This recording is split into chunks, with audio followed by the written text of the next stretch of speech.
कोटा का एक ऐसा नेता जिसके कहने पर पूरी कांग्रेस चलती थी।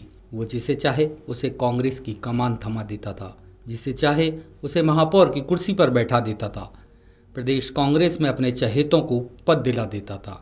जिसकी मर्जी के बिना विधायक का टिकट क्या, कोई कार्यकर्ता या नेता पार्षद का टिकट नहीं ला सकता था।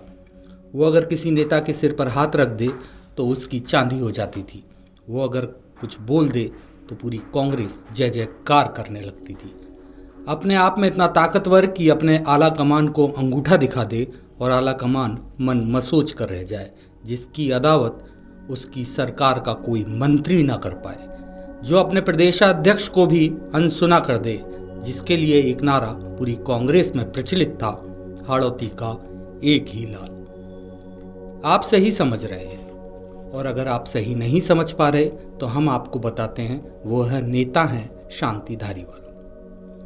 आज से कुछ समय पहले तक जो शांति धारीवाल हाड़ौती के एक छत्र नेता नजर आते थे, वो अब लाचार नजर आ रहे हैं। उनकी पकड़ अब कांग्रेस के कार्यकर्ता, उनके समर्थक नेताओं और कार्यकर्ताओं पर ढीली पड़ती नजर आ रही है। अब हाड़ौती का एक ही लाल का हाल बेहाल नजर आ रहा है। एक एक करके उनके समर्थक, नेता और कार्यकर्ता उन्हें छोड़कर जा रहे हैं। जिन्हें उन्होंने पार्षद बनाया वो खिसक गए। जिन राजीव अग्रवाल को महापौर बनाया वो यह कहते हुए निकल गए कि अब पार्टी में उनके नेता की ही इज्जत नहीं है। जिन गोविंद शर्मा को जिलाध्यक्ष बनाया वो राम राम करके निकल गए।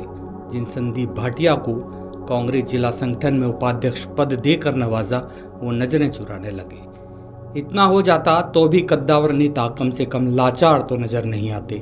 हद तो यह हो गई कि इन सबको कांग्रेस का पानी पिलाकर धारीवाल साहब ने सींचा था, और जब धारीवाल साहब को इनकी जरूरत पड़ी तो यह सब भाजपा में शामिल हो गए और कांग्रेस की रीति नीति पर सवाल खड़े करने लग गए।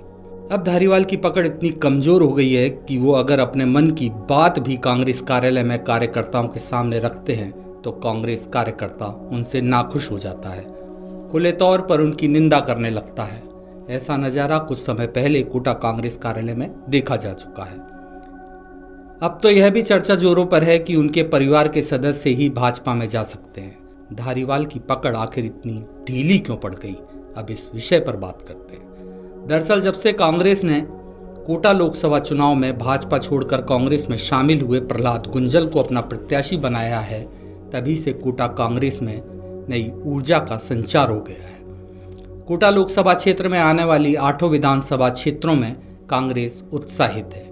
नेता और कार्यकर्ता पूरे उत्साह और ताकत के साथ प्रहलाद गुंजल के साथ खड़े हो गए हैं। लेकिन कोटा उत्तर, जहां से शांति धारीवाल चुनाव लड़ते हैं और विधायक भी हैं, उस विधानसभा क्षेत्र में या उसके मुहाने पर कांग्रेस छोड़ने वाले नेताओं का ठिकाना है।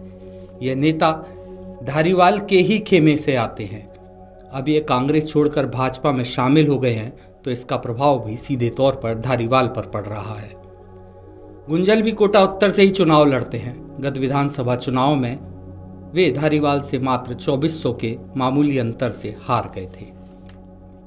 धारीवाल साहब ने कोटा में विकास की इबादत लिखने के लिए करीब 6000 करोड़ रुपए खर्च किए थे। कांग्रेस के पारंपरिक मतदाता अल्पसंख्यकों का भी उन्हें करीब 67,000 मतदाताओं में से 39,000 मत प्राप्त हुआ था।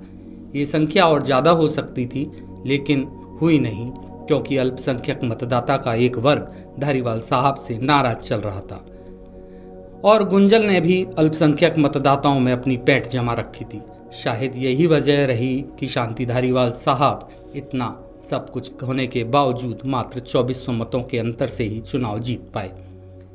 अब प्रहलाद गुंजल ने कांग्रेस ज्वाइन की है और कांग्रेस के लोकसभा प्रत्याशी बने हैं, तो कांग्रेस का कार्यकर्ता और तीसरी पंक्ति में खड़े होकर वर्षों से इंतजार करने वाला नेता प्रहलाद गुंजल के समर्थन में जी जान से जुट गया है। धारीवाल ने सत्ता में रहते हुए अपने चहेतों को आगे बढ़ाया। कांग्रेस के समर्पित कार्यकर्ताओं को नजरअंदाज कर व्यक्ति पूजा को महत्व दिया।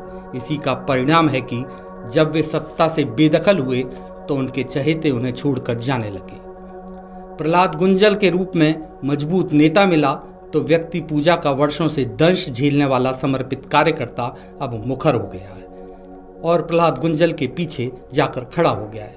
जिस समर्पित कार्यकर्ता ने वर्षों तक व्यक्ति पूजा का दंश झेला, शायद वही दंश अब शांति धारीवाल साहब झेल रहे हैं।